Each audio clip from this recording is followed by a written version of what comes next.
Video को like करके आगे शेयर जरूर कर देना। को बूढ़ा नहीं किया, बल्कि मेरे आका 63 साल की उम्र में भी 34 साल के जवान नजर आते थे। इसलिए आका को जो भी देखता ऐ जवान कह करके पुकारता। हुजूर की उम्र शरीफ 63 साल की हो गई थी, लेकिन अभी 12 से 16 बाल भी दाढ़ी शरीफ के सफेद नहीं हुए थे।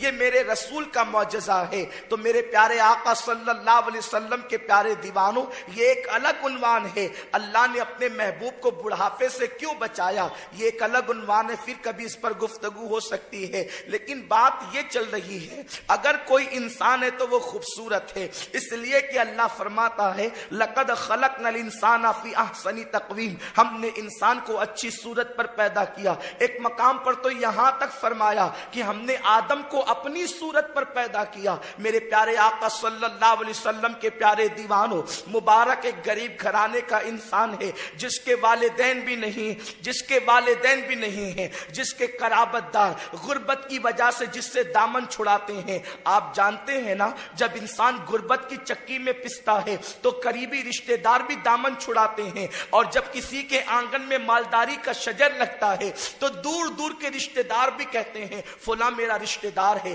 फला मेरा रिश्तेदार है। लोगों का हाल यही है, गुर्बत से लोगों को बू आती है, गरीबों से लोगों को बदबू आती है। लोग अमीरों को दूर की रिश्तेदारी हो या ना हो दिल लगाते हैं, लेकिन गरीबों को करीब भी नहीं बिठाना चाहते। लेकिन ये मेरा रसूल है, ये आपके रसूल है, जो दुआ यूं करते हैं, ए अल्लाह मुझे जाहिरी हयात भी गरीबों के दरमियान देना, और मुझे ममात भी गरीबों के दरमियान देना, और मेरा हश्र भी गरीबों के दरमियान फरमाना। और आका फरमाते हैं मालदारों से गरीब लोग 500 साल पहले जन्नत में दाखिल किए जाएंगे। अब इसका यह मतलब नहीं माज़अल्लाह कि हम जो है वो अपने आप को फिर गरीब ही कर ले, काम चोर बन जाए। गरीब का मतलब यह भी नहीं है कि आदमी जो है वो भीख मांगता रहे। आदमी कोशिशों के बावजूद तकदीर का मारा हो, यह अलग उन्वान है। मुबारक मुअज्जिन है मस्जिद के अंदर, लेकिन उसकी फितरत और तबीयत में यह है, मुबारक की तबीयत में, कि वो फज्र की नमाज के बाद इशराक और चाश्त पढ़कर मस्जिद से निकलता है और जोहर से पहले पहले मजदूरी करके फिर मस्जिद में आ जाता है। पूरा दिन मस्जिद में रहता है, यानी इतना कमा लेता है कि पूरा दिन जो है उसका गुजारा हो जाए, दिन भर में उसके लिए इफ्तार का इंतजाम हो जाए, सहरी का इंतजाम हो जाए। रोजाना का मामूल है कि वो रोजा रखता है। एक दिन मस्जिद के इमाम, जो हुकूमत की तरफ से, बादशाह की तरफ से काजी शहर मुकर्रर किए गए थे, यानी काजी शहर का मतलब चीफ जस्टिस उस जमाने का होता था, जो जज हुआ करता था, फैसले करता था। जो मस्जिद का इमाम था वही जज भी था। मुअज्जिन साहब जवान थे, वजीफे में मसरूफ थे। काजी साहब को ख्याल आया मेरी बेटी जवान हो गई है, जवान बेटी का रिश्ता देखना चाहिए कि कहीं मेरी बेटी की शादी हो जाए। इस ख्याल के अंदर दिमाग दौड़ाने लगे, बेटी को दूं तो कहां दूं।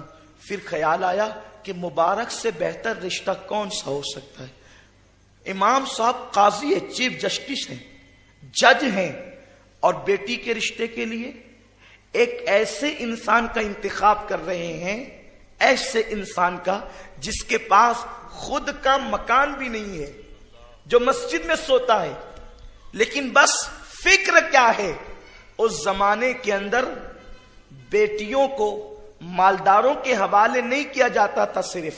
यकीनन हर आदमी की ख्वाहिश है कि मेरी बेटी खुशहाल घराने में रहे, होना चाहिए, लेकिन हलाल और हराम तो देखो।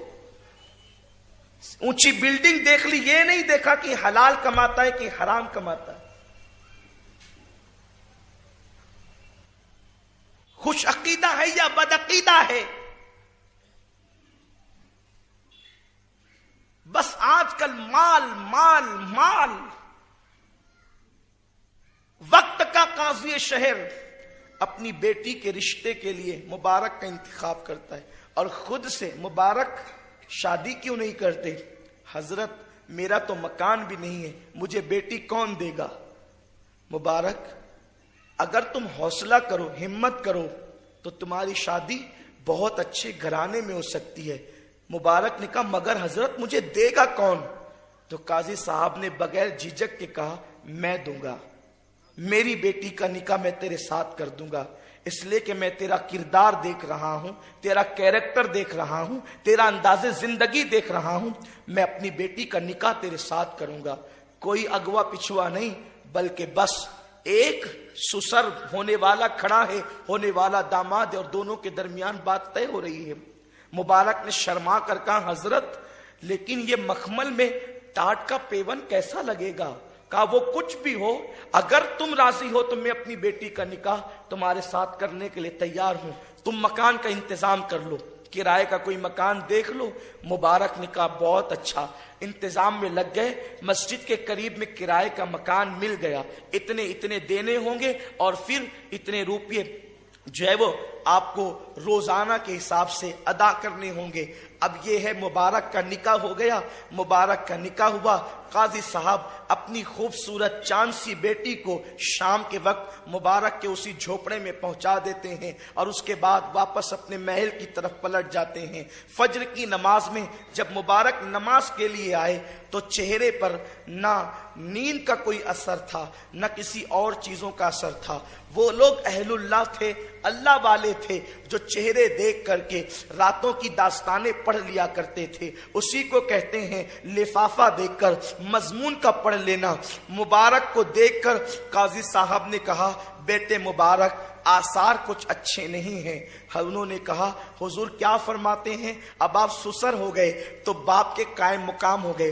पहले ही इमाम और आलिम की हैसियत से, काजी वो चीफ जस्टिस की हैसियत से आप मेरे लिए बड़े मोहतरम थे, लेकिन अब बाप के कायम मुकाम है तो आप हुक्म फरमाए कि आसार किस बात पर अच्छे नहीं है।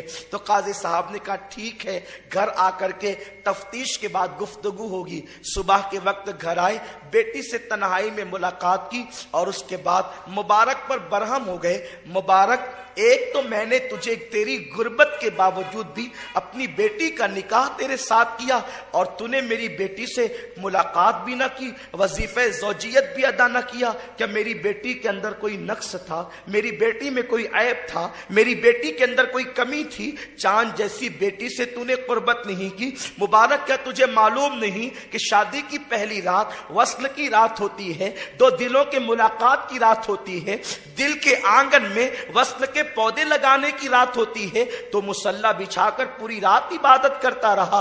क्या तुझे पता नहीं कि बीवी का हक क्या है? जब काजी साहब सब कुछ बोल चुके तो मुबारक ने धीरे से जबान खोलकर कहा काजी साहब आपके एहसानात सराखों पर मैं जिंदगी की आखिरी सांस तक कभी आपके एहसान को फरामोश नहीं कर सकता, लेकिन अर्ज ये है आप बादशाह के मुलाजिम हैं और बादशाह के यहाँ आप मुलाजिमत करते हैं। पता नहीं कभी कभी आपने किसी की रियायत भी की होगी फैसले में, और बादशाह के यहाँ जो टैक्स आता है वो हलाल से भी आता है और हराम से भी आता है। मुझे ये नहीं यकीन से मालूम कि आप हराम के खाते हैं और ये भी यकीन से नहीं मालूम कि हलाल खाते हैं। तो चूंकि अब ये जो आपकी बेटी है वो मेरी औलाद की मां बनने वाली है, मैं उससे यूं ही कैसे मुलाकात कर लूं? मेरे रसूल का फरमान है कि एक लुक्मे का असर 40 दिन तक रहता है। काजी साहब 40 दिन तक तुम्हारी बेटी